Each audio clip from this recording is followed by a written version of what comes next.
السلام عليكم ورحمة الله وبركاته. الحمد لله رب العالمين، والصلاة والسلام على أشرف الأنبياء والمرسلين وعلى آله وأصحابه أجمعين. أشهد أن لا إله إلا الله وحده لا شريك له، وأشهد أن محمدا عبده ورسوله. اللهم صل على محمد وعلى آله وصحابته أجمعين. يا أيها الذين آمنوا اتقوا الله حق تقاته ولا تموتن إلا وأنتم مسلمون. أما بعد، معاشر المسلمين جماعة صلاة subuh rahimani wa rahimakumullah.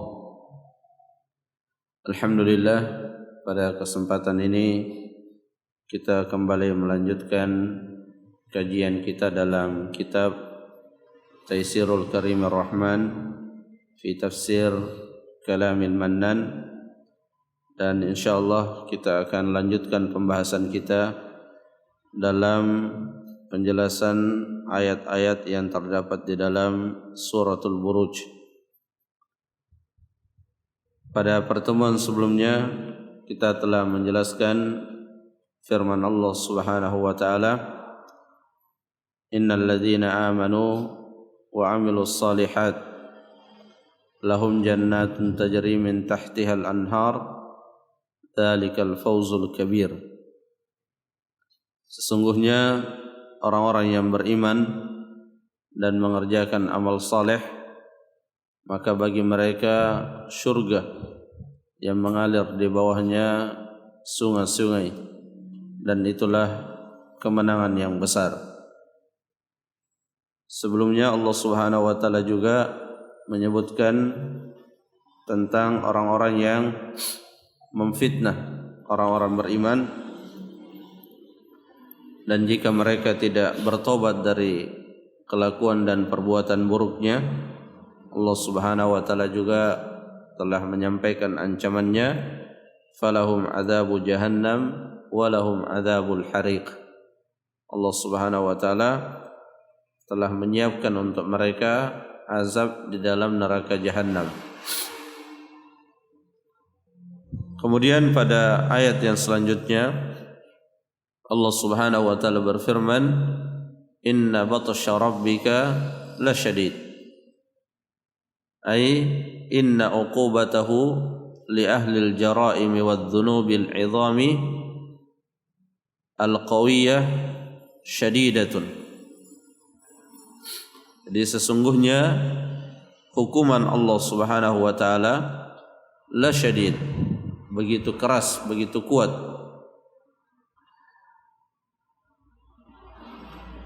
Berita-berita seperti ini atau informasi-informasi tentang azab Allah Subhanahu wa taala, tentang hukuman Allah Subhanahu wa taala, baik itu yang dijelaskan secara umum ataupun terperinci, merupakan ayat-ayat yang membuat kita takut kepada Allah Subhanahu wa taala. Dan ini sangat kita butuhkan. Kita tidak hanya membutuhkan ayat-ayat dan hadis-hadis yang menjelaskan tentang keutamaan sesuatu, tapi kita juga membutuhkan ayat-ayat dan hadis-hadis yang di dalamnya berisi ancaman-ancaman.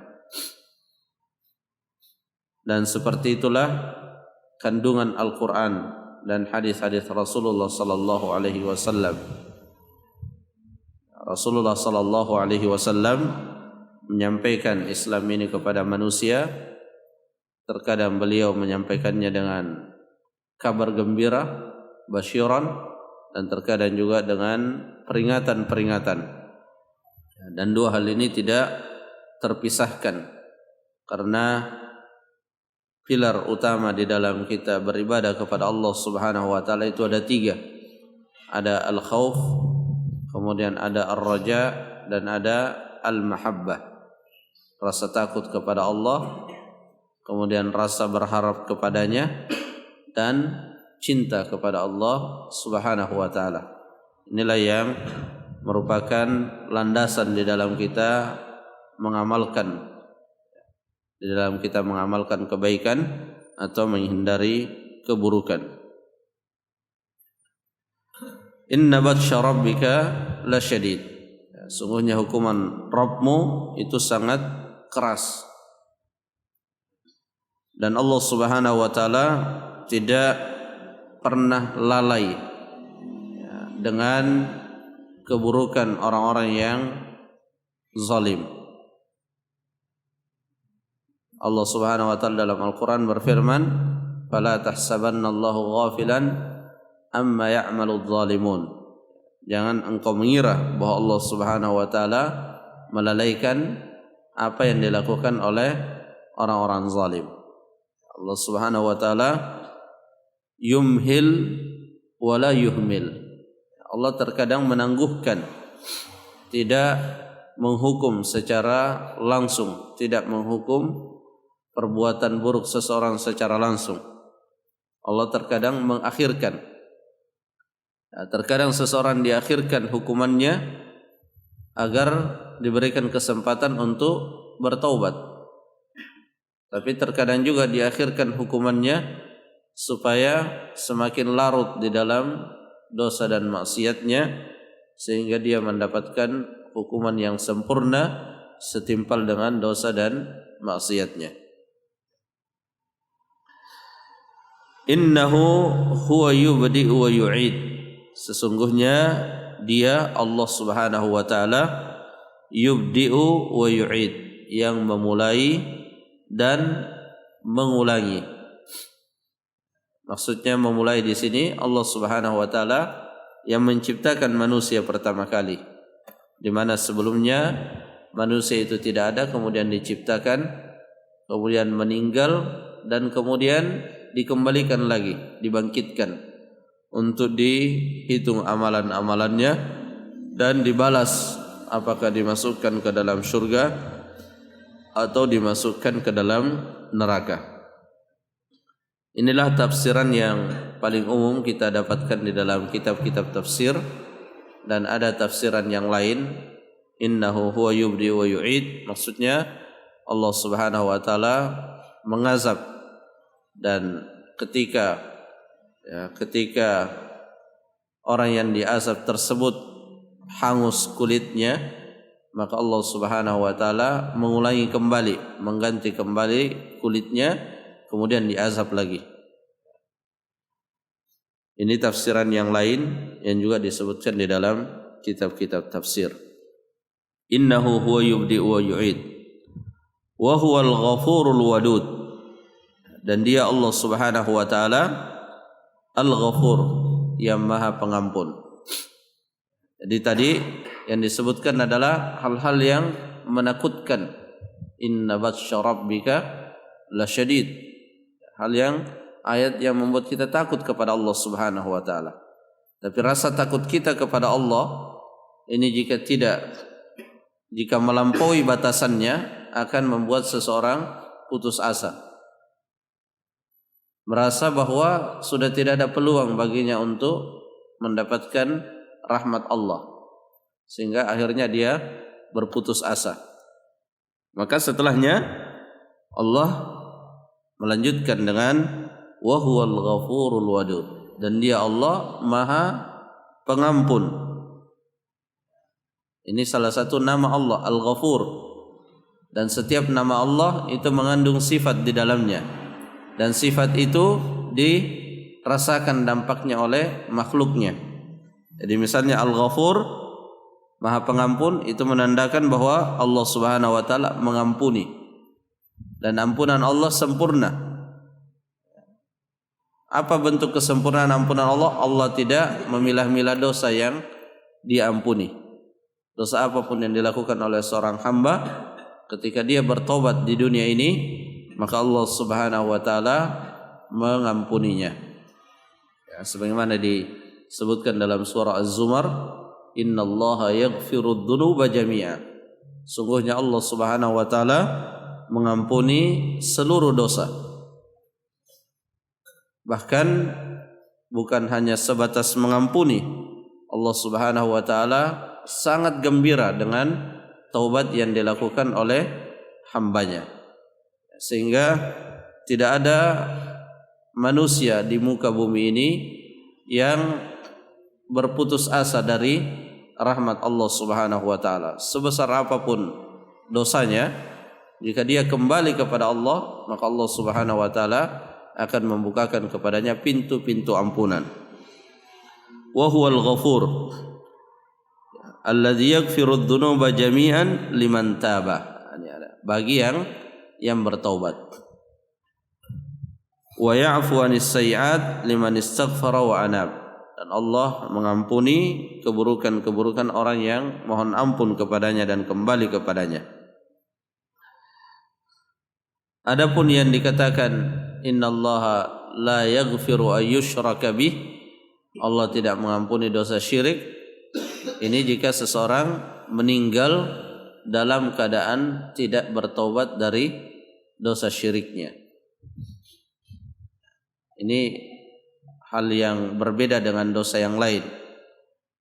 Di dalam ayat tersebut disebutkan innallaha la yaghfiru ayyushraka bih wa yaghfiru ma duna dzalika liman yasha. Dan Allah mengampuni dosa selain syirik yang Allah kehendaki. Ini kalau dia tidak bertaubat. Jadi kalau ada orang memiliki dosa syirik kemudian tidak bertaubat, maka di akhirat tidak ada peluang sama sekali untuk diampuni. Kalau ada orang yang memiliki dosa selain syirik, lebih ringan daripada syirik, seperti minum khamar dan sebagainya, dan dia belum bertaubat sampai meninggal, maka ayatnya wa yaghfiru ma duna dzalika liman yasha. Dia tahtal masyiah, ya, dalam istilah dalam akidah tahtal masyiah, dia berada di bawah kehendak Allah.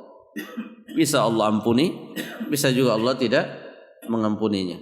Bisa dihapus dosanya karena ada kebaikannya, bisa dihapus dosanya karena doa orang-orang beriman, ya, yang masih hidup. Ya, pada hari Jumat didoakan Allahumma fir lil muslimina wal muslimat wal mu'minina wal mu'minat al ahya'i minhum wal amwat.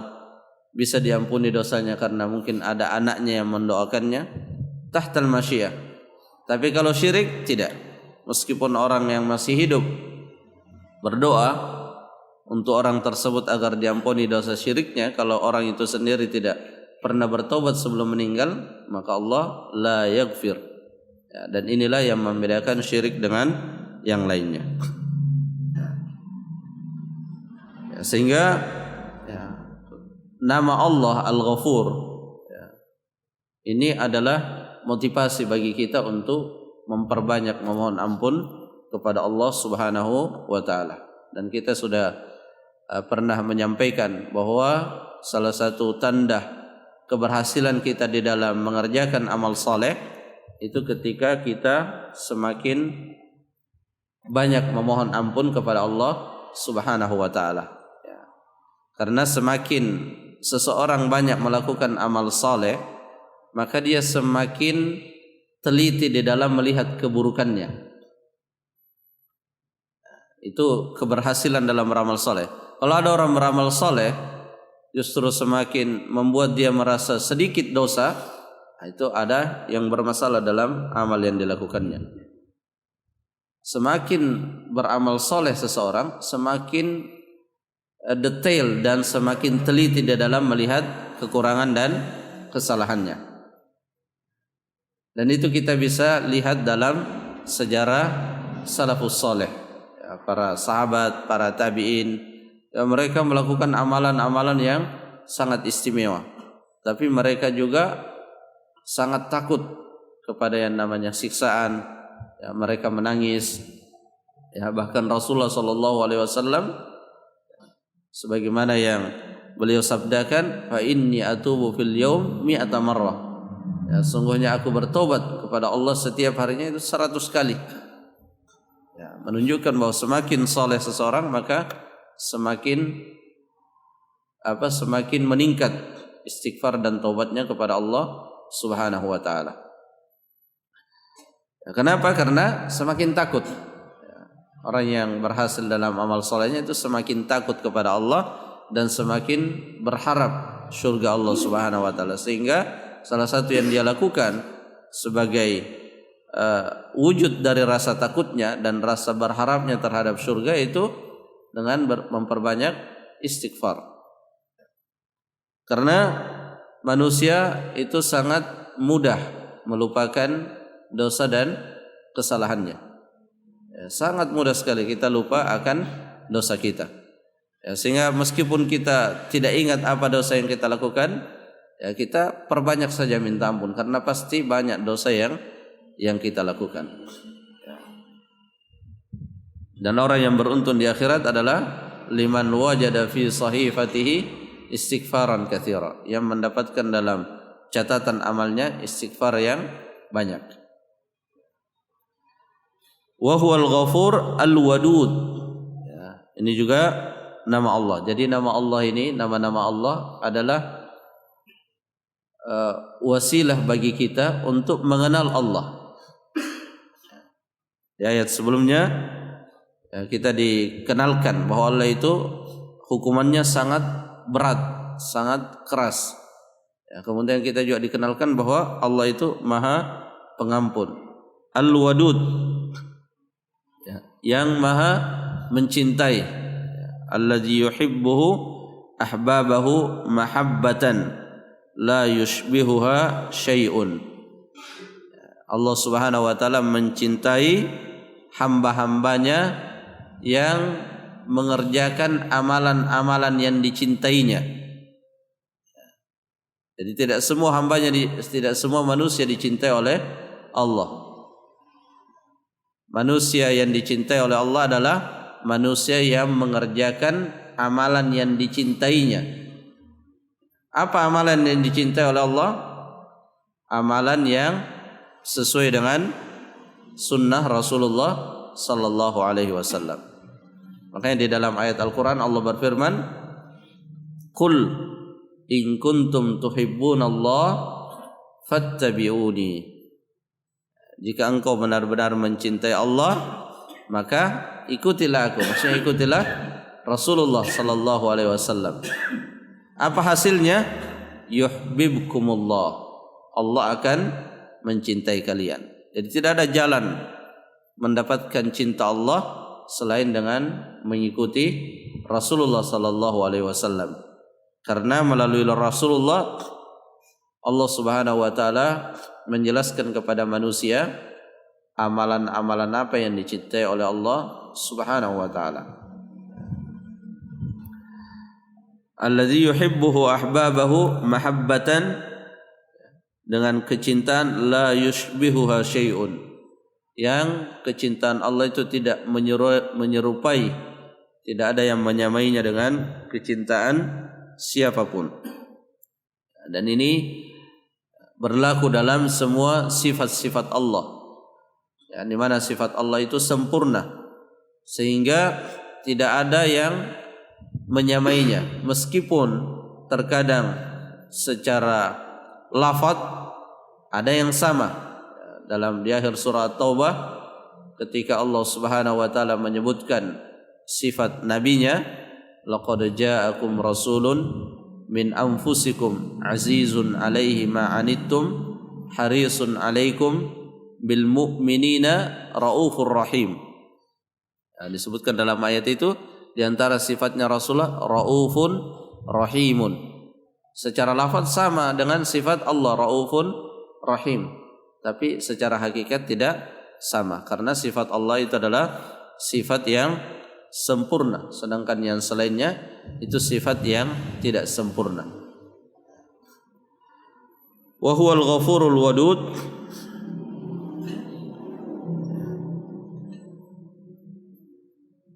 Jadi tadi al-wadud yang mencintai. Fa mahabbatuhu fi qulubi khawasi khalqihi at-tabi'a lidzalik la yushbihu syai'un min anwa'il mahab. Dan cinta, ya, cinta kepada Allah Subhanahu wa taala ini adalah pilar, ya, pilar penting di dalam kita menghamba kepada Allah Subhanahu wa taala. Tadi sudah kita sebutkan ada al-khauf, ada ar-raja dan ada al-mahabbah. Ya, ini tiga ini adalah rakaizul ibadah, pilar di dalam melakukan ibadah. Kita beribadah takut karena Allah punya neraka, siksaan. Kita beribadah berharap karena Allah punya surga. Dan kita beribadah karena cinta, karena Allah telah memberikan kepada kita kebaikan yang sangat banyak. Sama ketika ada orang berbuat baik kepada kita, maka tentu kita akan berbuat baik kepadanya.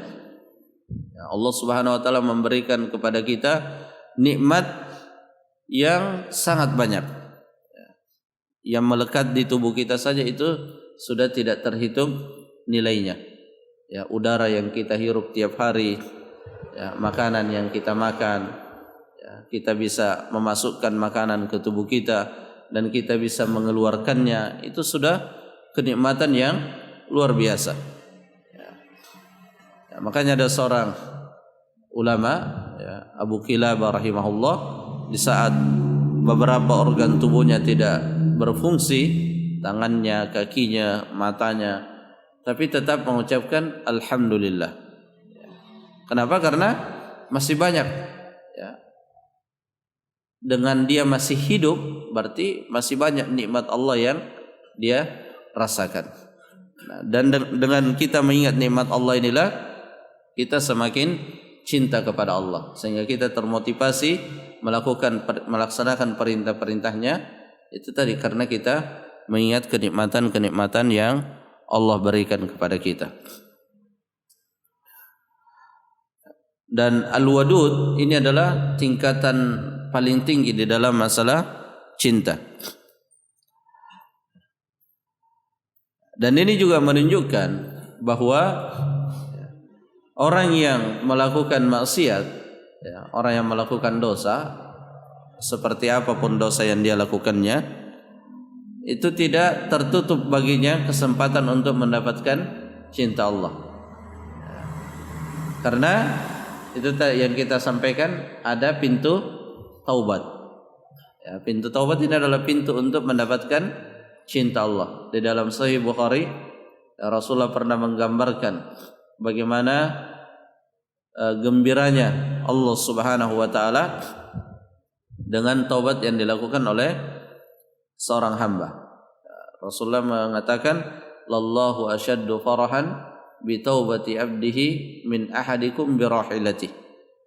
Sungguhnya, ya, Allah benar-benar bergembira dengan taubat yang dilakukan oleh hambanya. Ini tadi berlaku yang kita sebutkan tadi. Di sini disebutkan Allah bergembira. Ya, manusia juga bergembira, tapi sifat Allah itu adalah sifat yang sempurna, tidak boleh disamakan, tidak boleh dibayangkan. Oh, berarti Allah sama dengan manusia karena sama-sama bergembira. Tidak. Sifat Allah itu adalah sifat yang sempurna.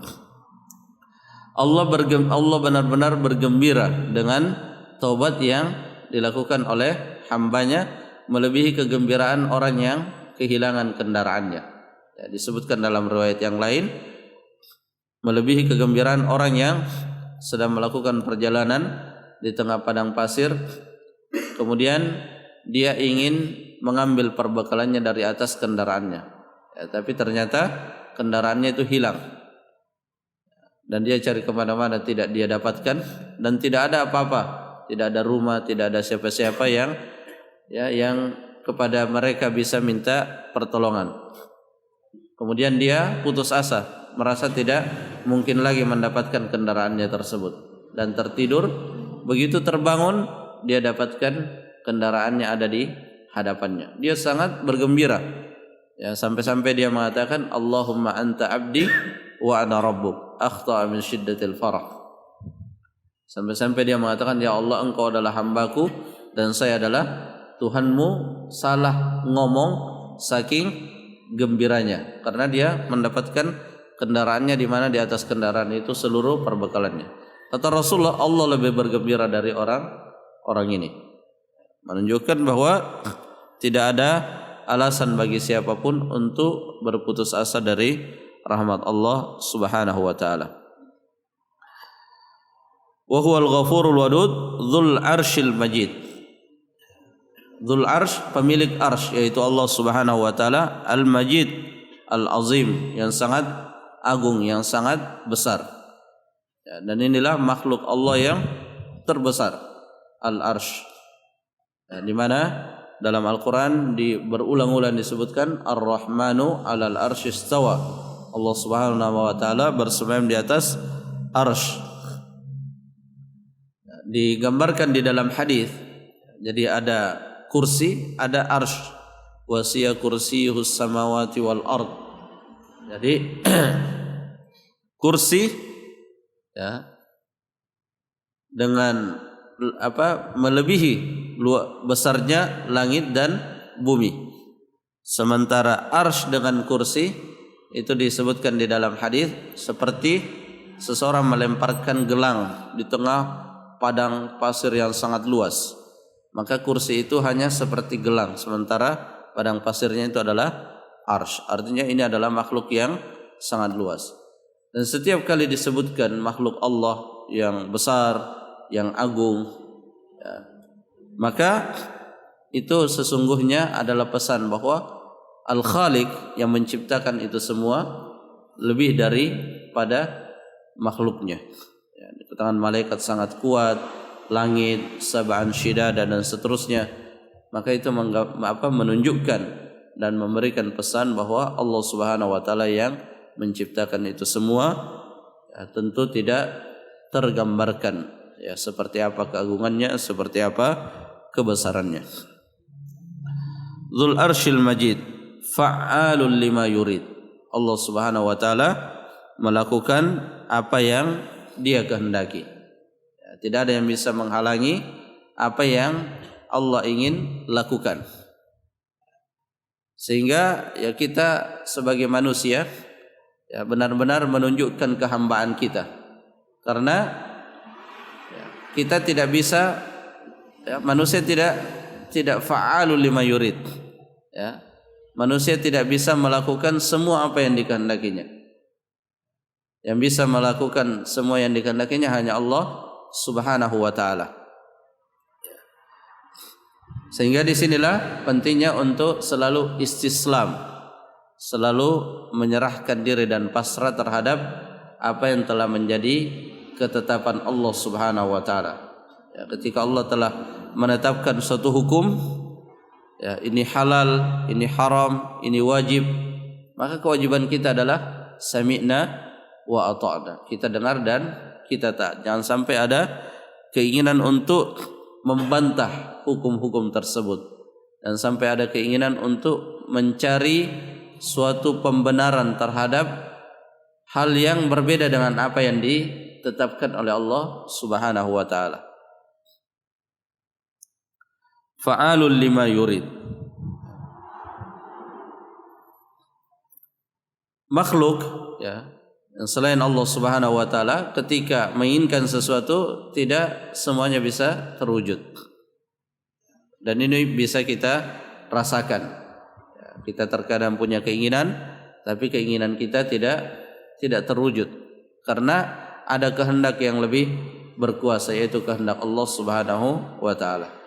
Ya, itulah sebabnya kita diperintahkan untuk mengucapkan insyaallah. Ya, jika Allah menghendaki, karena kehendak kita ini di bawah kehendak Allah.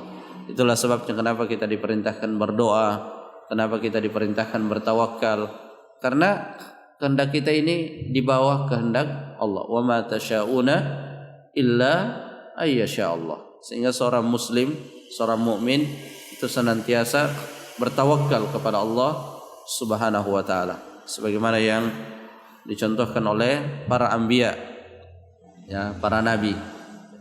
Mereka adalah makhluk yang memiliki banyak keistimewaan, tapi di saat yang sama mereka juga sangat kuat dalam tawakal kepada Allah Subhanahu wa taala. Jamaah rahimakumullah, mungkin ini yang bisa disampaikan, semoga bermanfaat. Wallahu taala alam bissawab. Subhanakallahumma rabbana wa bihamdik, asyhadu an la ilaha illa ant, astaghfiruka wa atubu ilaik. Assalamualaikum warahmatullahi wabarakatuh.